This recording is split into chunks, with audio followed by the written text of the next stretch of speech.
Hello বন্ধুরা, আমি জয়িতা। আজ আমি বানাবো কুড়মুড়ে মুচমুচে লঙ্কার চপ, তার সাথে মুচমুচে লঙ্কার বড়া। শীতের সন্ধ্যায় এরকম একটা খাবার থাকলে চায়ের আড্ডা বেশ জমে যাবে। দুপুরে ডাল ভাতের সাথেও এরকম চপ আর বড়া থাকলে বেশ ভালো লাগে। আমি নিয়েছি এই ধরনের লঙ্কা, বড় লঙ্কা বাজারে উঠেছে। এই ধরনের লঙ্কাগুলোকে আমি পরিষ্কার করে ধুয়ে নিয়েছি। এরপরে লঙ্কা আমি এইভাবে কেটে নিচ্ছি। মানে লঙ্কার একদিক কাটতে হবে, নিচ অব্দি যেন না যায় কাটাটা। চপ বানাবো প্রথমে। এইভাবে কেটে নিয়ে একটু ফাঁক করে নিয়েছি। ফাঁক করে নিয়ে যে ভেতরের যে বীজগুলো আছে না, বীজগুলো সব ফেলে দিতে হবে। না হলে এই বীজগুলো পেটে গেলে পেট ব্যথা করতে পারে।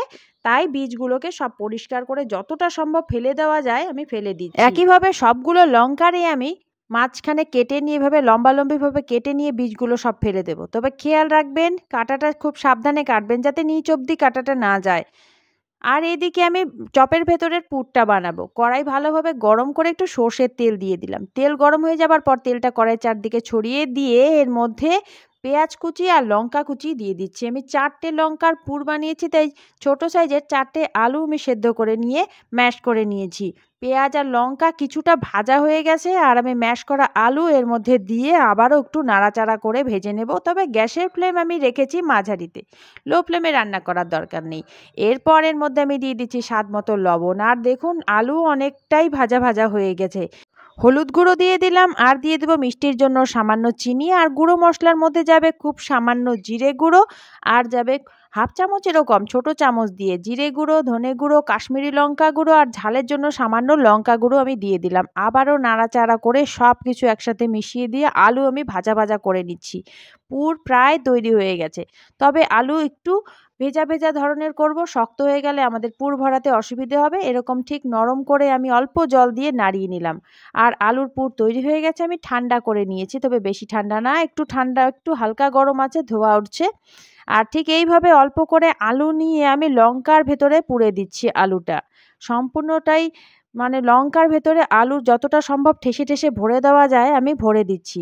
আর দেখুন একটা লঙ্কার ভেতরে আমি আলু ঠিক এইভাবে ভরে দিয়েছি। আর সাইডগুলো পরিষ্কার করে দিচ্ছি। আরও একটা লঙ্কার ভেতরে আমি পুর ভরে নেব। এইভাবে সাবধানে কাজটা করতে হবে। আর সবগুলো লঙ্কার ভেতরে আমি আলুর পুর ভরে দিয়েছি। এবারে পুরের একটা ব্যাটার তৈরি করতে হবে। একটা গামলার মধ্যে আমি ৪ চামচ বেসন দিয়ে দিচ্ছি, স্বাদ মতো লবণ, একটু হলুদ গুঁড়ো, রঙের জন্য একটু কাশ্মীরি লঙ্কা গুঁড়ো আর ঝালের জন্য লঙ্কা গুঁড়ো দিয়ে দিচ্ছি, খুব সামান্য চিনি আর ২ চামচ আমি চালের গুঁড়ো দিয়ে দিলাম। শুকনো উপকরণগুলো মিশিয়ে নিয়ে উষ্ণ গরম জলে একটা ব্যাটার তৈরি করে নেব। বেশি ঘন না আবার বেশি পাতলাও না, অল্প অল্প করে জল দিয়ে মাঝারি ধরনের একটা ব্যাটার তৈরি করে নেব আর খুব ভালো করে ফেটিয়ে নেব। কিছুটা ফেটানো হয়ে গেলে আমি এর মধ্যে সামান্য কালো জিরে দিয়ে আবারও ভালো করে ফেটিয়ে নেব। একটু বেশি করেই আমি তৈরি করলাম, কারণ এই ব্যাটারটাই আমার পরে লাগবে। এরপর পুর ভরানো লঙ্কাগুলো আমি সব ব্যাটারের মধ্যে মিশিয়ে দিচ্ছি যাতে আমাদের ভাজার সময় সুবিধে হয়, কারণ লঙ্কাগুলো খুব বড়। এই লঙ্কাগুলোর মধ্যে ব্যাটার ভালোভাবে মিশিয়ে দিতে হবে চারদিকে।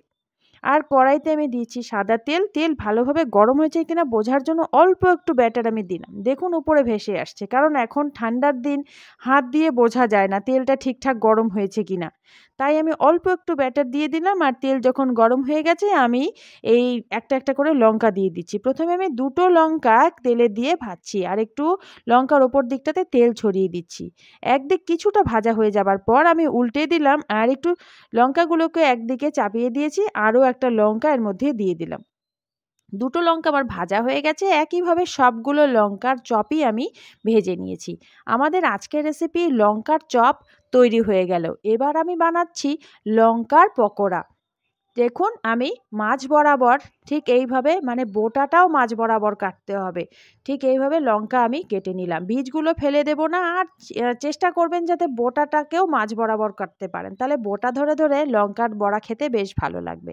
আর ব্যাটারটা তো আমি রেখে দিয়েছি। ওই ব্যাটারের মধ্যে এই কেটে রাখা লঙ্কাগুলো বীজ সহ, কিন্তু বীজ ফেলতে যাবেন না, কেটে রাখা লঙ্কাগুলো মিশিয়ে ব্যাটারের মধ্যে লাগিয়ে তেলের মধ্যে ছেড়ে দিচ্ছি। আর একদিক ভাজা হয়ে গেলে আমি উল্টে দেব। এইভাবে আমি লঙ্কার বড়াগুলো ভেজে নেব। আর আমার চপ তো ভাজা হয়েই গেছে আগে। একইভাবে এই দেখুন সবগুলো লঙ্কার মধ্যে ব্যাটার লাগিয়ে আমি তেলের মধ্যে দিয়ে দিলাম। আমাদের আজকের রেসিপি লঙ্কার বড়াও তৈরি হয়ে গেল। দুপুরের ডাল ভাতের সাথে লঙ্কার বড়া খেতে বেশ ভালো লাগে, আর সন্ধেবেলার চায়ের সাথে এইভাবে লঙ্কার চপ বানিয়ে অবশ্যই খাবেন। আর রেসিপি আপনাদের কেমন লাগলো আমাকে কমেন্টের মাধ্যমে অবশ্যই জানাবেন। ভিডিওতে লাইক দিয়ে দেবেন, প্রচুর প্রচুর শেয়ার করবেন। নতুন বন্ধু হয়ে থাকলে চ্যানেলটি সাবস্ক্রাইব করার অনুরোধ রইল। আমার সাবস্ক্রাইবার বন্ধুরা আমাকে ভালোবেসে আমার পাশে থাকবেন। সবাই খুব ভালো থাকবেন, সুস্থ থাকবেন।